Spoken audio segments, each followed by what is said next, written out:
বরিশালের বাকেরগঞ্জে গ্রাহকের প্রায় ১১ লাখ টাকা আত্মসাতের অভিযোগ উঠেছে পল্লী বিদ্যুৎ সমিতির ডিজিএম গোবিন্দ চন্দ্র দাস ও ফার্স্ট সিকিউরিটি ইসলামী ব্যাংকের বরিশাল শাখা ব্যবস্থাপকের বিরুদ্ধে।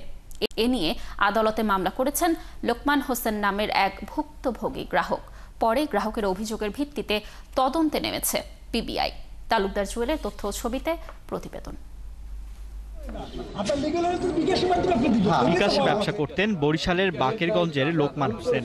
তার অভিযোগ, প্রায় ১২,০০০ গ্রাহকের কাছ থেকে সংগ্রহিত অর্ধ কোটি টাকার বিল বাকেরগঞ্জ পল্লী বিদ্যুৎ সমিতির অফিসে বিভিন্ন সময় ব্যাংকের বিল কালেকশন বুথে জমা দেন। কিন্তু বুথ ইনচার্জ ও সেই সময়ের ডিজিএম গোবিন্দ চন্দ্র দাস মিলে ১১ লাখ টাকা জমা না দিয়ে আত্মসাৎ করেন। আমার ১ বছর প্রায় ৪০ লক্ষ টাকার বিল আমি জমা দিচ্ছি, কিন্তু তার ভিতরে আমার ১২-১৩ লক্ষ টাকার বিল তারা পরিশোধ করে নাই। এই জন্য আমি বারবার তাদের কাছে অভিযোগ দেওয়ার পরেও তারা কোনো সমাধান আমাকে দেয় নাই। ডিজিএম এর কাছে অফিসে বিভিন্ন অভিযোগ দিছি।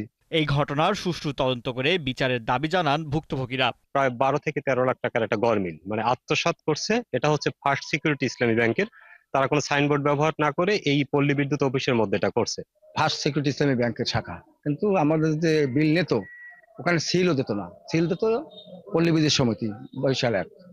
বিল জমা দেওয়ার পরেও আমাদের বিল জমা হয় না, এখানে না হওয়ার পরে আমার লাইন কেটে। এখন আমরা এই জন্য এখানে আসছি।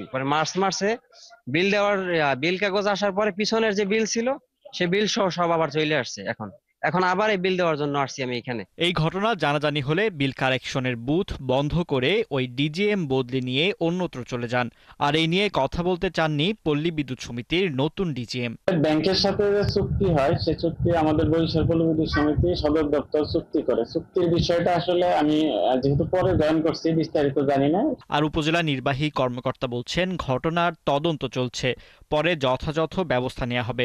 আর পিবিআই বলছেন তদন্ত শেষে এই বিষয়ে পরবর্তী পদক্ষেপ গ্রহণ করা হবে। পত্রপত্রিকার মাধ্যমে বিষয়টা আমি অবগত হলাম। এখন আমি ডিজি মহোদয়কে নিয়ে তাকে ডাকবো, পাশাপাশি কেন বিষয়টা ঘটলো সে বিষয়ে আমি খোঁজ করে রাখছি।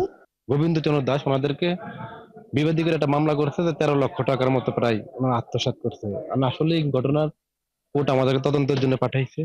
এখন সঠিক কোনটা ওটা যাচাই করে পরবর্তীতে আমরা আপনাদেরকে বলতে হবে। শুধু লোকমান হোসেন না, একইভাবে উপজেলার অন্তত ২০,০০০ পল্লী বিদ্যুৎ গ্রাহকের টাকা জমা না দিয়ে আত্মসাৎ করার অভিযোগ রয়েছে গোবিন্দ চন্দ্র দাসের বিরুদ্ধে। ফারদিন নীরব, ৭১।